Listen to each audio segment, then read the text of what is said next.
Tardes.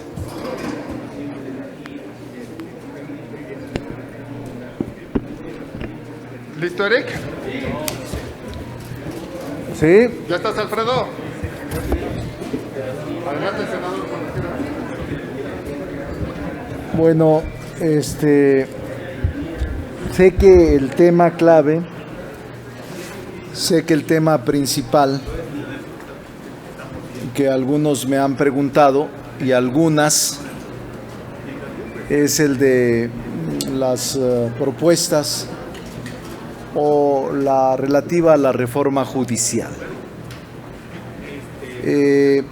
Durante estos días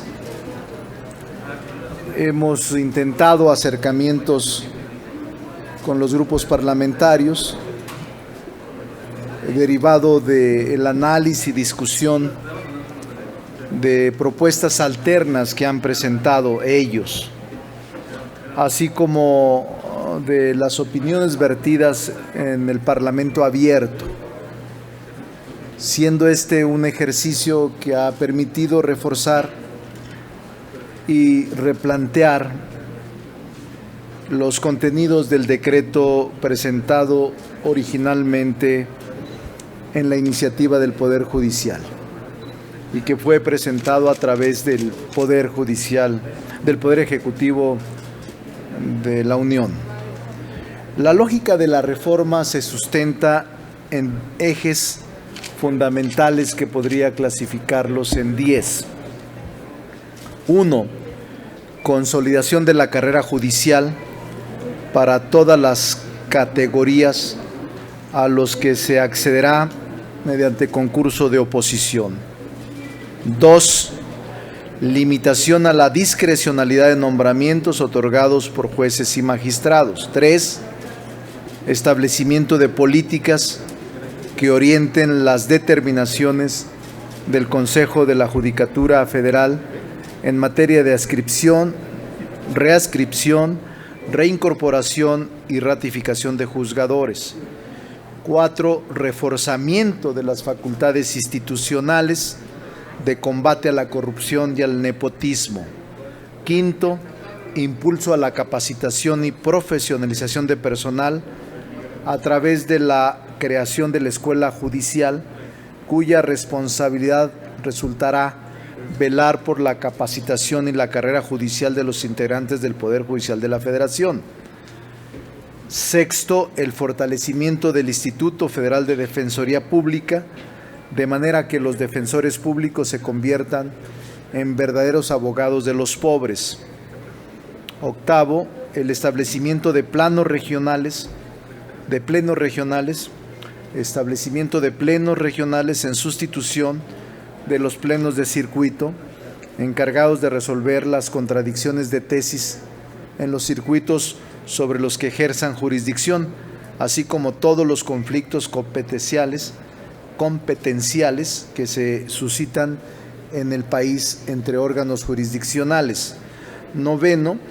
La transformación de los tribunales unitarios de circuito en tribunales colegiados de apelación, con una integración colegiada que asegure mejor calidad y mayor certeza en sus resoluciones. Y 10. Modificación al sistema de jurisprudencia para fortalecer los precedentes de la Suprema Corte de Justicia de la Nación, a fin de que la doctrina constitucional que genera enmarque la labor del resto de los órganos jurisdiccionales del país. De forma esquemática, los puntos fundamentales del debate sobre el proyecto de decreto radican en las modificaciones a los artículos 100, 105 y 107. ¿A qué se refieren? 1. A la reorganización y distribución de la función jurisdiccional.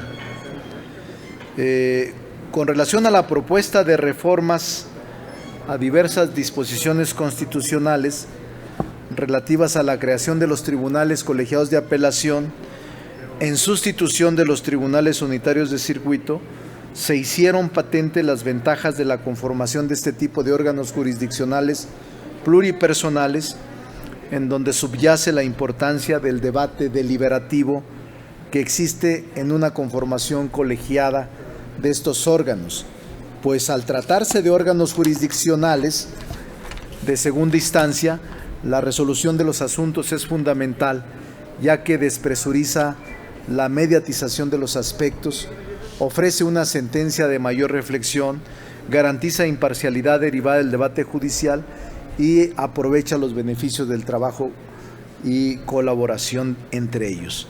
Se mantiene la facultad del Pleno de la Suprema Corte de Justicia respecto de la revisión de los acuerdos emitidos por el Consejo de la Judicatura.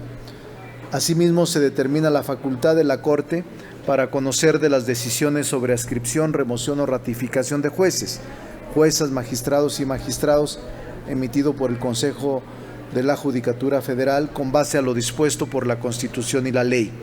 Se establece la facultad del Consejo de la Judicatura Federal para concentrar el conocimiento y resolución de naturaleza homóloga en el órgano jurisdiccional o en los órganos jurisdiccionales, tratándose de violaciones graves de derechos humanos, justificando en ello la razón del interés social. Se mantiene la competencia para impugnar por la vía del amparo normas generales o actos de autoridad federal que afecten la soberanía de las entidades federativas, así como los actos de estas que invaden la competencia de la federación, lo que se conoce como el amparo soberanía. Se elimina la restricción para la procedencia de la controversia constitucional a violaciones constitucionales cuando éstas no fueran directas y se amplían expresamente al supuesto de transgresión de derechos humanos reconocidos por el orden jurídico nacional, así como por los tratados internacionales con la finalidad de ampliar su objeto. Respecto del régimen transitorio se establecen 3 previsiones: de diferir la entrada en vigor de los tribunales colegiados de apelación y de los plenos regionales a partir de la entrada en vigor de la legislación secundaria. Se establecen lineamientos para el Consejo de la Judicatura Federal y que éste establezca los tribunales colegiados de apelación y los plenos regionales, así como para establecer un plazo de 180 días para su proceso de transición. Se regula el inicio de la sistematización de precedente y el trámite conforme a la norma vigente al momento de su presentación de los recursos de reclamación y de revisión administrativa en contra de las designaciones de juezas, jueces, magistrados. Tengo en mis manos, si a alguien le interesa, todos los artículos que fueron aceptados y modificados como contrapropuesta de los grupos y de legisladores en lo individual. Aquí tengo el documento, le voy a pedir a Abelardo si alguno tiene deseo de conocer todo el documento que se aceptó como una medida de intento de aproximación con los grupos parlamentarios. Estoy en el proceso de búsqueda del acuerdo, no está resuelto. Si me preguntaran en este momento si ya tenemos la mayoría calificada, les diría que no, concretamente que no, y que aún estoy platicando con los grupos parlamentarios que hoy tienen una posición uniforme y que más tarde lo veremos en el debate si logramos la mayoría calificada o no. Eso es lo que les quería comentar y si tienen alguna pregunta estoy a sus órdenes. Claudia. Hola, doctor, buenos días. Algunos hemos tenido posibilidad de leer el documento que usted nos acaba de hacer favor de leer con los principales ejes de la reforma y los principales ajustes. Sin embargo, nos resulta un poco técnico. ¿Podría usted hablarnos de 2 cosas de manera un poco sintética? 1, ¿cuáles son las principales bondades o los principales atractivos de esta reforma judicial? ¿Cómo benefician directamente a la gente? Y 2, de los ajustes que nos acaba de leer de tribunales colegiados, unitarios, la posibilidad de revisión en materia de derechos humanos, Abelardo, etcétera. Este asunto técnico, si nos puede decir algunos ejemplos de los ajustes que hicieron, cómo benefician directamente a la impartición de justicia, cómo benefician directamente al ciudadano cuando va a haber un caso de interés nacional, por ejemplo, en materia de derechos humanos, algo un poco menos técnico y más empático que la gente pueda entenderlo más fácil. Gracias, senador. Mire, le puedo decir, Claudia, que se trata de una reforma constitucional importante, que desde el régimen del presidente Zedillo no se ha intentado una reforma profunda. Este es el inicio de un proceso integral. No quiere decir que se contengan todas las reformas que queremos en esta propuesta de modificación constitucional. Y lo que contempla fundamentalmente es al interior, en su funcionamiento. La razón principal es dar paso a una nueva funcionalidad de la Corte, más ágil, más segura y con mayor calidad para el justiciable, para el usuario, para el que acude a los tribunales. ¿Como cuál? Por ejemplo, lo que decía yo de la carrera judicial, que tendrá que ser mediante acuerdo de oposición en todas las categorías, no por dedazo o por designación, sino en razón del conocimiento de las personas para impartir justicia. Eso abona en contra del nepotismo, por ejemplo. Abona en contra del nepotismo y de la corrupción y de los intereses creados en donde hay verdaderos circuitos de poder, de jueces, magistrados, secretarios de acuerdo que pertenecen a una familia o que pertenecen a una misma red de tráfico y que ha afectado la impartición de justicia. También le podría decir que en la limitación a la discrecionalidad de nombramientos se hace una realidad. No es de manera directa, sino hay una limitación para que no se nombre por una sola persona jueces y magistrados.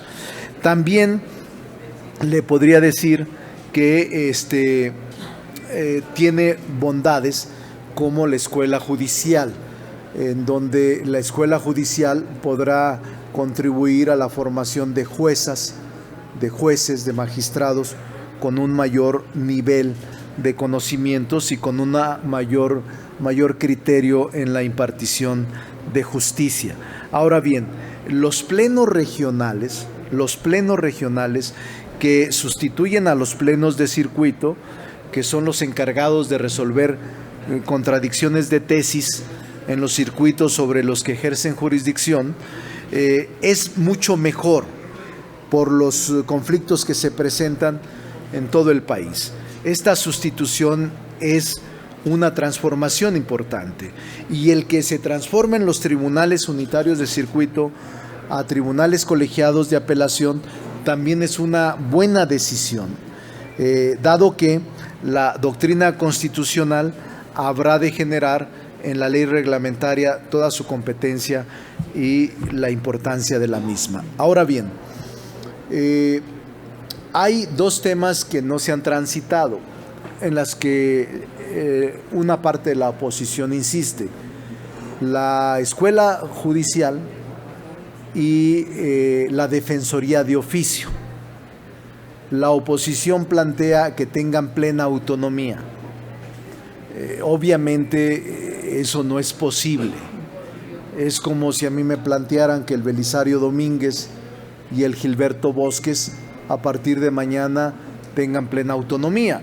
No, porque dependen del Senado y el trabajo que realizan es para el Senado. Yo creo que ahí tiene razón quienes sostienen que debe la Corte mantener la dirección y el control, si así se quiere decir, de calidad, el control de calidad en la carrera judicial debe de mantenerse para evitar que las carreras judiciales o las escuelas judiciales sean controladas por grupos externos a la Corte o por mafias que se convierten después de años y que se apoderan de la formación de jueces y magistrados. No, la mejor fórmula es que se mantenga bajo la dirección del Consejo de la Judicatura Federal y de la Corte, y por esa razón sí tienen reformas importantes la Defensoría de Oficio, que hasta ahora deja mucho que desear, y que con estas normas se fortalece el oficio de defensor de oficio, valga la redundancia. Entonces, esa es una de las cosas que no se aceptaron y que ayer se aceptaron todas estas, pero en una negociación pues hay que ceder. No puede quien propone llevarse todo, ni quien sostiene quedarse con todo, sino que hay una negociación donde hemos incorporado algunos aspectos que nos plantearon y otros no. Por ejemplo, el de la jurisprudencia y el de las controversias constitucionales que ya no tenían los gobernadores facultades y que se habrían de presentar en los tribunales unitarios o colegiados. Eso se rescató y será la Corte la que pueda revisar las controversias, que era una de las peticiones intransitables que tenía la oposición y que se aceptó ayer moverlo. Entonces sí hemos avanzado. ¿Cuál de esos ajustes consideran más importante de los que todavía nos falta el 107 constitucional que no se ha logrado? Pero yo le diría que 100, 105 se movieron y el 107 no se ha movido, pero hemos hecho cambios en el proceso original y en el dictamen original. Ya se aprobó y lo vamos a someter al Pleno en la segunda sesión que tengamos. No hay seguridad de tener la mayoría calificada, esa es la verdad. Estoy intentando diseñar algún mecanismo innovador que permita que me acompañe la oposición, y si no lo hace, pues es su derecho a no hacerlo. No hay ningún reclamo ni tampoco ningún cuestionamiento a ellos, es su derecho y es su estrategia. Andrea. Senador, buenos días o tardes. Yo le quiero preguntar justo sobre esta postura que tiene la mayoría de la oposición, pero también el senador Germán Martínez, que consideran que es una reforma incompleta, que le da demasiadas facultades al presidente de la Corte. Sobre eso quisiera saber su opinión. ¿Es cierto? Que lo respetamos. ¿Pero es así? No, no es así. Deberíamos de leerla con mayor cuidado. Sí se reorganiza el funcionamiento de la Corte. Algunas de las cosas que planteó el propio senador Germán se aceptaron, pero repito, en una negociación, por ejemplo, él sostiene lo de la escuela judicial, que se dé plena autonomía. Es difícil, pues, que se acepte. O que la Defensoría de Oficio sea un órgano autónomo, tampoco es transitable. Estoy yo conversando con todos, Poder Judicial, Consejería Jurídica, partidos políticos y el grupo de Morena, y hay oposición dentro del grupo de Morena que se otorgue plena autonomía. Él sostiene una posición y yo la respeto. No tengo ningún empacho en decir que tengo respeto por su posición y que no habrá nada que impida que ejerza su derecho al voto en contra. ¿Pero la comparte la bancada esa postura o la bancada? No, la bancada está muy firme en respaldar la reforma. Habrá quienes no, pero así es mi bancada. A veces no están de acuerdo y podrán expresarlo libremente. Y se planteó también la posibilidad de que en febrero se hiciera una nueva reforma que ahondara más. Sí, porque ahorita estamos hablando del régimen interno, pero no estamos hablando de lo externo. Y eso queremos iniciarlo en febrero o en enero, pero para lo tratemos en el periodo ordinario de sesiones de febrero, junto con las leyes reglamentarias que tenemos que sacar del 100, 103 y 107 constitucional. Mayolo López de Reforma. Mayolo. Ricardo, gracias.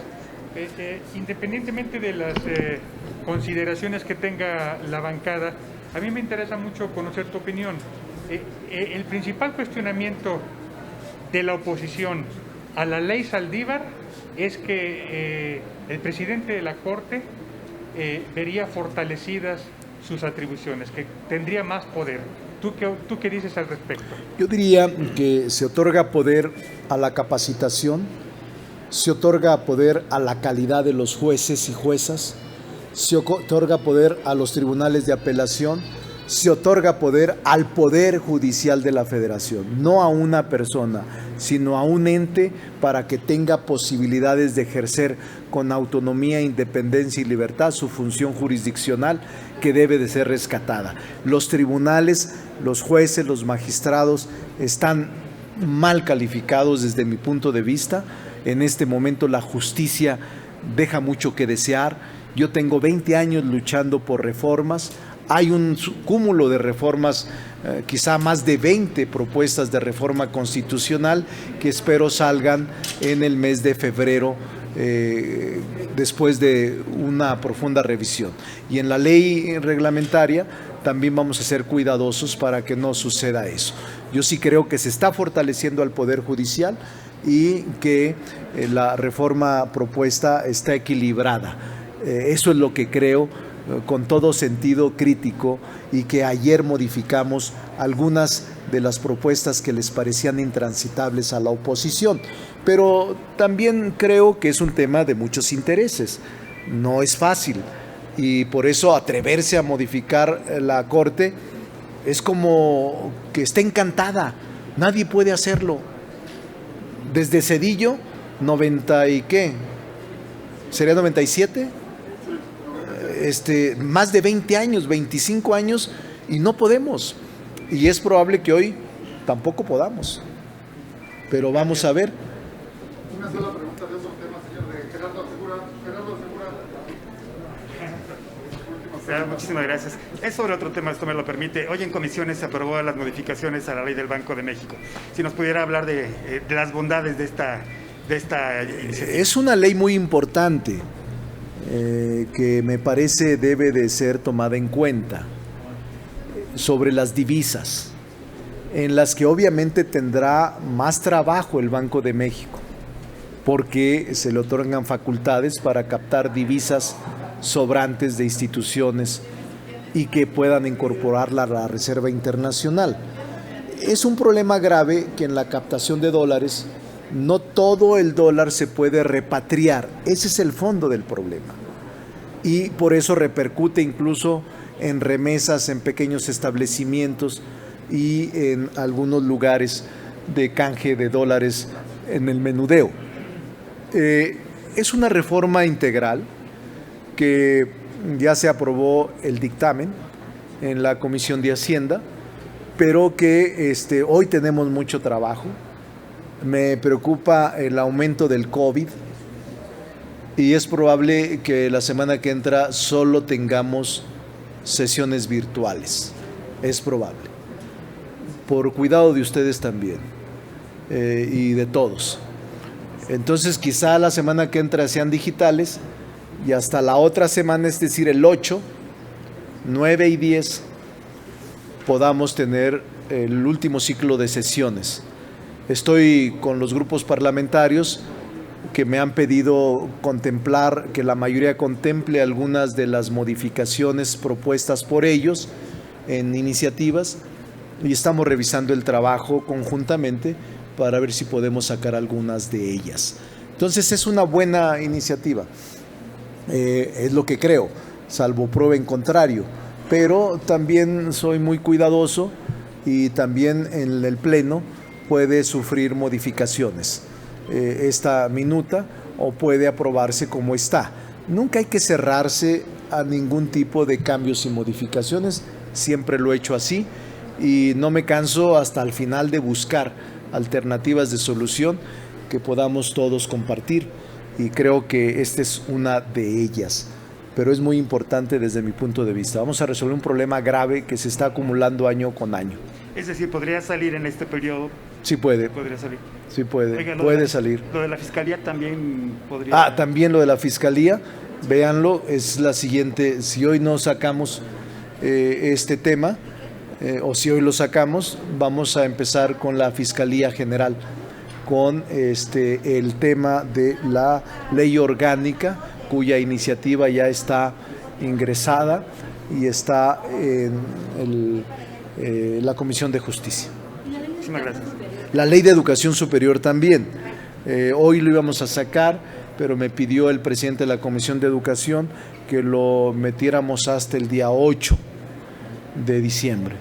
Y por cierto, que están los medios, me alegra mucho que se haya reincorporado el senador Álvarez Lima, un hombre respetable, con un gran juicio, y es una readquisición del poder legislativo que mucho nos va a orientar y que todo mundo lo respeta. y todo mundo lo estima y lo quiere. Yo soy uno de ese todo mundo, así es de que no se sorprendan. Bueno, si no tiene otra cosa, estaremos pendientes. Muchas gracias. Si quieren todo el documento, aunque ya sé que lo tienen, seguramente se los filtraron.